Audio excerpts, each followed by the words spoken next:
today I have a good friend of mine going way back. It's been like literally like 10 years. Back to, you know who I was thinking of earlier, Yvonne. Back to Yvonne in Arizona. Oh my gosh. Yeah. Yep, little Yvonne. So this is Eboni McCoy. And so she has graced us with her presence today to kind of share her story and to share with you all really just about health and wellness when life is lifing, as it's always going to do. So let me just give you a little background on Mrs. McCoy. So she graduated, once she graduated from high school, Eboni went to Liberty University in Lynchburg, Virginia to pursue her nursing degree. And there she obtained her BSN and her MSN in nursing education. In 2008, she decided to do travel nursing, and she was afforded the opportunity to work in Fort Worth, Texas, Sun City, Arizona. Girl, you was on a move. Las Vegas, Nevada, Baltimore, absolutely. After travel nursing, she worked in Arizona for several years in multiple capacities. So med-surg nursing, professional nurse tutor, adjunct clinical faculty. And in pursuit of wanting to become a nurse practitioner, she relocated to Raleigh, North Carolina, where she attended UNC Chapel Hill and obtained her degree as an adult geriatric primary care nurse practitioner. Currently, Eboni practices in Baltimore at a medically integrated office that focuses on physical and rehabilitative medicine. Yeah. So outside of practicing, Eboni, as an MP, Eboni actually owns an IV hydration business. So those of you in Baltimore, get on it. I'm going to give you Eboni's information so you can get that good IV hydration. And she is slowly scaling that business. She volunteers at church, hosts a finance group, travels, and spends time with friends and family. Yeah. So that is awesome. Eboni has a wealth of knowledge and is an excellent educator. And so I thought it would be fitting for my first interview. So I've recorded some sessions, just me on my podcast. This is my first interview. So we're going to work out some of these kinks with somebody I know. Yes. So today's topic, the title of this episode is From Surviving to Thriving. And really, we're going to discuss strategies for maintaining healthy habits in times of trauma or grief, or like I said, when life is just lifing, because we control the things that we can, right? So overall, for me, I do lifestyle medicine, obesity medicine. And the reason why I chose the title for this podcast, Beyond the Scale, because life is a journey to wellness. You know, when we really think about it, it's more than just what the scale says, what we see in the mirror. It is the nutritional, the physical, the behavioral aspects, and even for some, the medical management of life as we know it. So overall, when we think about just trauma and grief, we're really thinking about times in our life where we have experienced something that is so deep in terms of emotion that our brain recognizes that, and it recognizes the pain of any type of trauma or grief. And your brain is so smart that it tries to help you find ways to feel better. And sometimes those ways that it leads you to are really lead you down that self-sabotage road. And for a lot of my clients, it is that pleasure eating, because I have this strong emotion and I don't want to feel this anymore. So I'm going to turn to these things like food, which alters our mental, well-being, and it highlights those pleasure centers in our brain and it makes us feel better. But at the end of the day, long term, we can't cope like that. Yeah. So if you can just take a couple minutes to kind of share your journey, kind of where you've been, and we'll kind of lead from there and go into really the wellness aspect of your journey. Definitely. Thank you. Thank you for having me on the podcast. I love podcasts.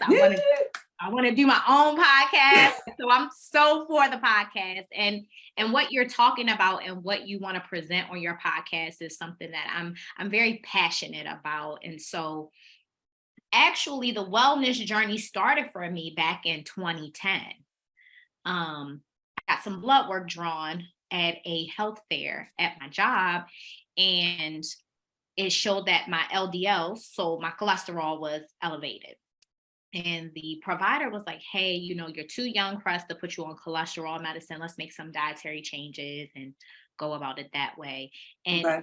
personally, I am very proactive. Once you share with me something that is not okay, I'm ready to go after it and do all that I can to fix it. And so I would say back in 2010 is when my wellness journey started. And that happened to do with, weight, exercising, and eating appropriately. So that's where it started. Not much at that time was I focused on mental health. I did some journaling here or there, but I did not really understand the depths of mental health at that time, 13 years ago.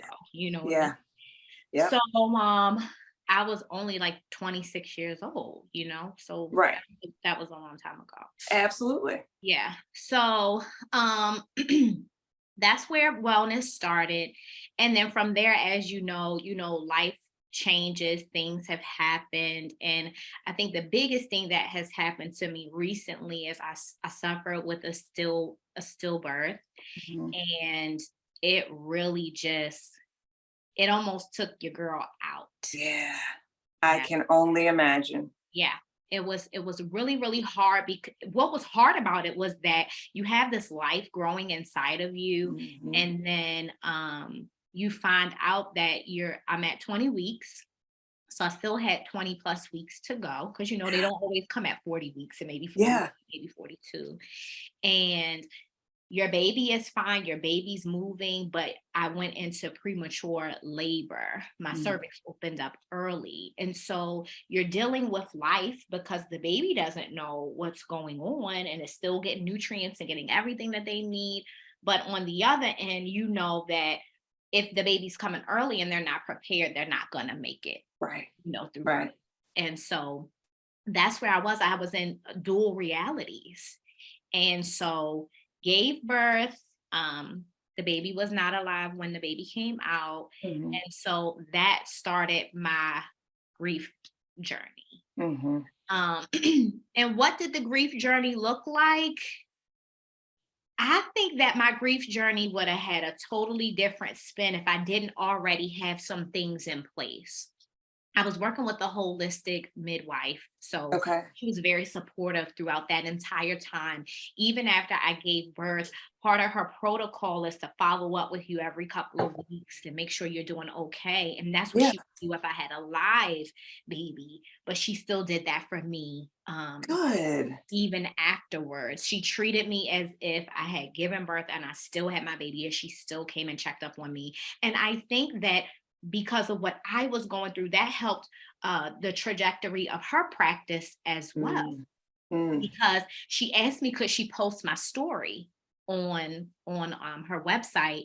And I said, well, what are you going to post? And so she sent it over to me, and I was like, sure, you can post it, because she wanted people to know that even though you have given birth and your baby is not here, this is how a midwife can support you. Yeah.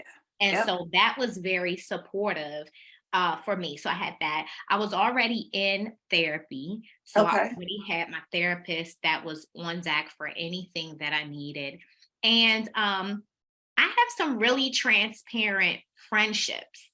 And so I was talking to a friend of mine, and she lost her brother and her father within a year and a couple of months span. And so she was really going through. And so I had someone that I could connect with in my friend group during this time. And she recommended Grief Share, which is a grief recovery group.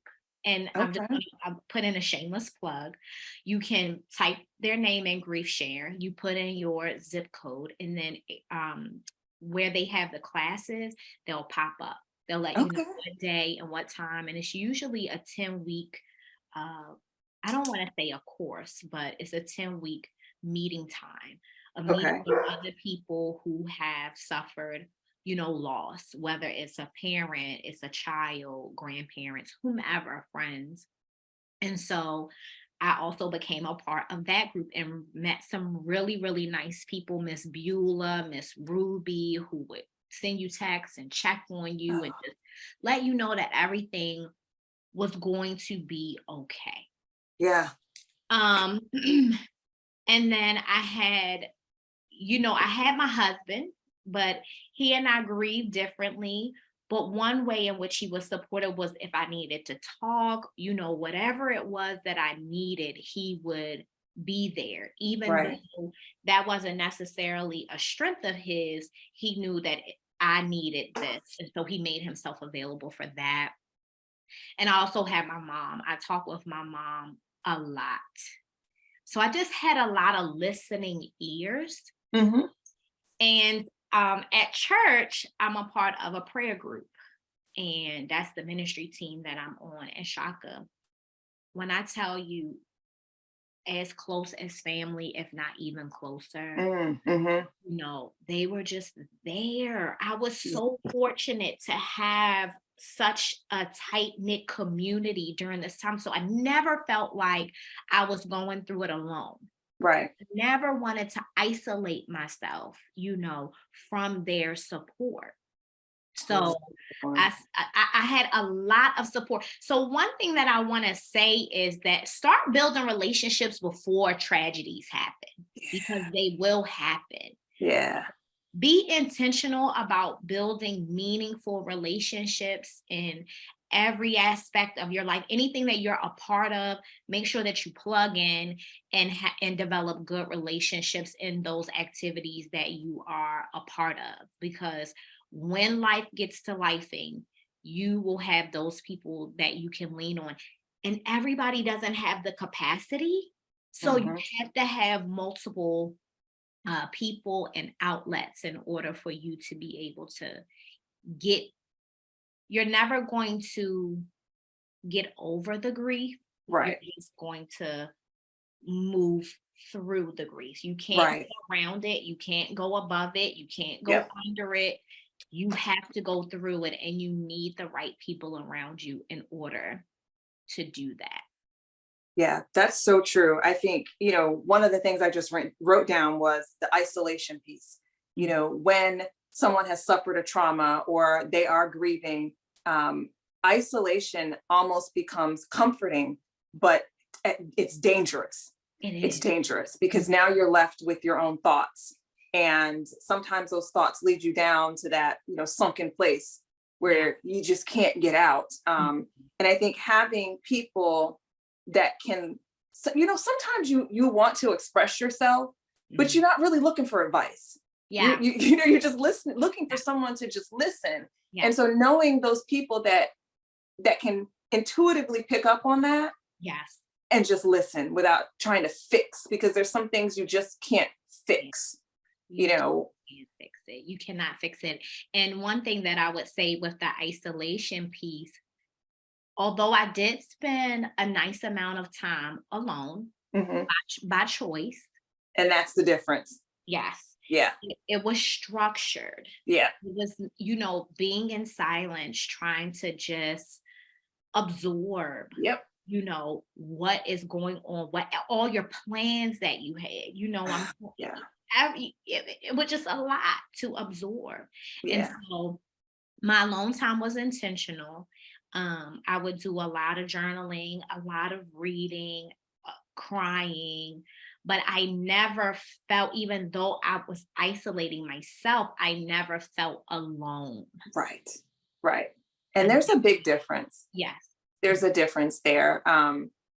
Even to kind of go back, you talked about, the separation of mental health from physical health. And I think, and I had a question for you. You said you were already seeing a therapist. Was that just for well-being, or did something trigger that? Or you just were kind of, I always tell my nursing students, when you graduate nursing school, find yourself a good therapist. Because Really? Yeah.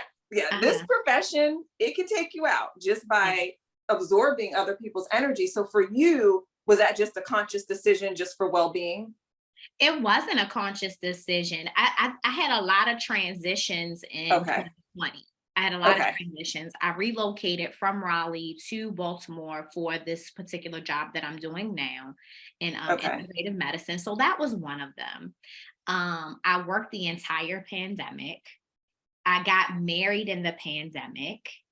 And then my husband's aunt became terminally ill, and Okay. he was spending a lot of time taking care of her. So it was Gotcha. that we're newlyweds and we're not even in a Mhm. honeymoon phase, you know. So there was just that was what triggered me going to start seeing it there, because I was dealing with a lot of anger, a lot of resentment, a lot of bitterness. And I was just like, this isn't me. Like, Right. what is going on? Like, why am I so angry? Why can't I handle what's going on?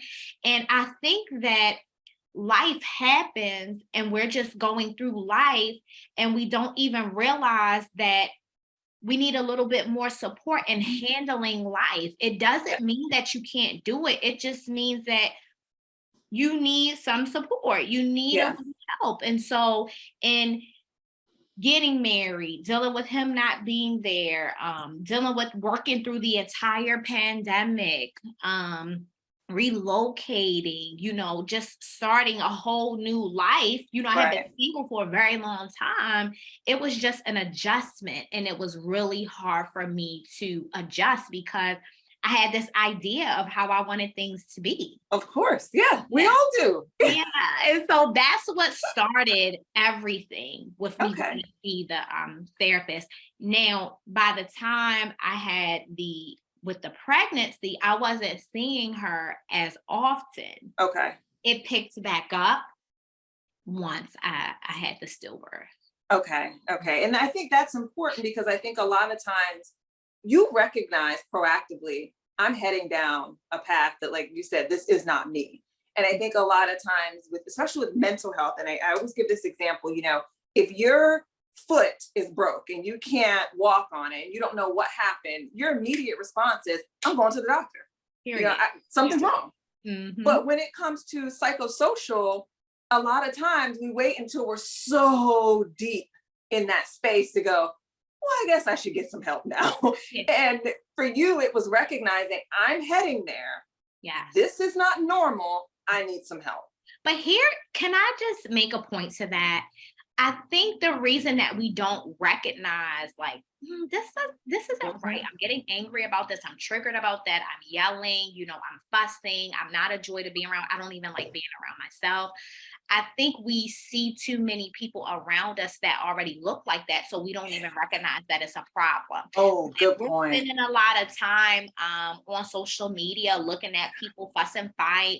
And we're looking at a lot of reality shows where the people are fussing and fighting. Yep. We're listening to a lot of music where the people are talking the way that they're talking. Why would we even think that we Right. have an issue? Right. Because I blend with everyone else around me. You blend with everybody else around you. Yeah. You know what I mean? And so one thing that my therapist says about me is I'm very self-aware. So despite what is going on around me, I'm always evaluating myself. You know what I mean? Do I want to present this way? Do I want to look this way to others? And not an insecurity thing, but it's just like, there's enough negativity. I want to be positive. What are some ways that I can put out positivity? How can I be positive to others? And how can others help me do that? Because naturally we're just in a negative space. Yeah. Yeah. And that's what we see all around us. And I think, to your point, even with social media, I always say it's everyone's highlight reel of their life. Rarely do people put on there the times where they are down and out and life's not going well and they're not traveling. It is a highlight reel. And so if you are that person that is really glued to social media, it can really distort your reality of what's normal and what's not. Yeah. It can be a dangerous place to be. So yeah. Okay. All right. So, and actually I had another question for you. So in that moment where, you found out that, this pregnancy is not going to end the way that, obviously you wanted it to. Yeah. And even in the moments after giving birth to little Beanie, what, if any, were those moments where you had where you were down and it was like, how do I get out of there? If that was a moment for you, and what did that look like? I think that's a really good question. I think that I was down when I found out that I was in labor. Okay. I was totally effaced. There was no way to stitch the cervix together at this point. It just wasn't salvageable. Okay. So I was just down then, but it was hard to stay down at that point. I still had to give birth. Yeah. So it's like, I had no time to do anything. I still went through the entire process. I was not going to abort my baby because my baby wasn't going to make it. Yeah. I was going to go through all of the steps, I had been training for this. Yeah. Yeah. So we're going, it's happening. This is happening. So I was down, but I had to go through that. And then, so after that, naturally so you're just down. Yeah. So I would say that was the start of it. But I always feel like this is down. And then I was here. Okay. And I feel like I was here because I was intentionally trying to just stay afloat. I knew that I couldn't get down. Yep. And so I really didn't have a time where I was here. I was just teetering here for a very long time. Okay. And I would say today, so we are in June, right? My baby was supposed to be due in January. Okay. And in January, when he was supposed to be due, I went to Clearwater, Florida. Yeah. Just to have some alone time to feel whatever it is that I needed to feel. And I think that that's what we need to make more time for. Just putting ourselves in a space where we can just feel. Yeah. We may not cry. We may not sit there and just mope around, but it's just giving us the freedom to feel. Yeah. And so once I went that weekend that he was due to Florida, when I came back, my burden was a lot lighter. Because it was okay, this is kind of like, he was born in September. He was supposed to be born in January. So I gave myself just all this time to just whatever you need to feel, Eboni, whatever you need to go through it. January, you're going to give yourself space the weekend that he was supposed to be due to go through things. And then you're going to have to start moving down this road, being more intentional about moving down this road. And so after that trip, I had therapy on the beach with my therapist. Okay. Because I wasn't even for sure I was going to do therapy. I said, I don't know if I want to meet with you. I don't know. Right. She said, well, I'm going to be available. If you need me, I'm here. So I did meet with her and we just kind of talked through things and processed things. And then once I got back, I just felt lighter. That is also too when I let more people know that I was pregnant, that I had a baby, because I was about 5 months when I gave birth. So if you know me, I wanted to do a whole pregnancy reveal. I had photo shoot ready, everything.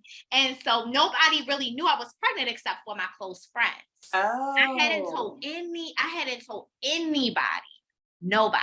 Wow. And when I say, I think my mother knew, another friend of mine knew, and people at church, but that's just because they saw me. Right. But none of my friends knew at all because I wanted to do the pregnancy reveal. Wow. So when I went, that was part of the healing process as well. When I went in January, I sent out a message and a picture of my husband and I and a little baby, and that he would have been born on this weekend. And so that was spring as well, releasing information, talking about it. And so since January, actually, I have been doing so much better. Good. So I would say, I'm about here. Okay. You know what I mean? Now, and so it feels so good to not be there. I can imagine. Yeah. Yeah. How has sharing the experience and what you've been through helped with your healing? And at what point did you feel like, okay, I can talk about this now? Like I can freely talk about this now? Or are you still getting there? So, Okay. it's funny that you brought that up because there was this lady at church, like every time she would see me, she would just be like, "Are you okay? Is there Oh, anything you need?" Like she would always check on me. And I just wasn't giving her anything, because I just didn't have it in me to give. yeah. What I Yeah. like, I couldn't talk about it. Right. So I saw her the other day. And it was like, Ebony, today is the day that you're gonna be able to talk with her. I knew she cared. I knew she wanted to Right. know what was going on. Like her intentions were just so genuine. Right. And she asked me how I was doing, and I said, I am doing well. Because there wasn't a lot of people that knew that I was pregnant, I don't have to talk a whole lot Mm-hmm. Mm-hmm. about it. And I Mm-hmm. didn't keep Beanie a secret because I thought something was going to happen. This is my Yeah. first time, like Yeah. this. You had a plan. Yeah, so I really don't have a lot of people to talk to about it because Okay. I didn't let everybody know as soon as I was pregnant that I was pregnant. But Gotcha. the people that did know, I have spoken to them, and some of them, she's one of them, and Okay. let her know, I'm doing so much better in my journey. This is how you can support me right now. And I don't cry all the time when I'm Mm. talking about him. Mm-hmm. I don't cry. So I know that component is better. Father's Day came around and I gave my husband a card with a picture of him and Beanie. He was getting Beanie dressed because they still do everything for him if Absolutely. he was still alive. That's And right. so I wrote my husband a card, and Beanie would have been 5 months. So I picked out little traits that he would be doing at 5 months and put that in the card. Oh, So, for example, they babble, they start yeah. babbling at 5 months. And so if I was 5 months, I would be babbling, baby talking. That's right. And That's right. I'm pretty sure that you and I would talk a lot on FaceTime. Mom says you like to talk on the phone.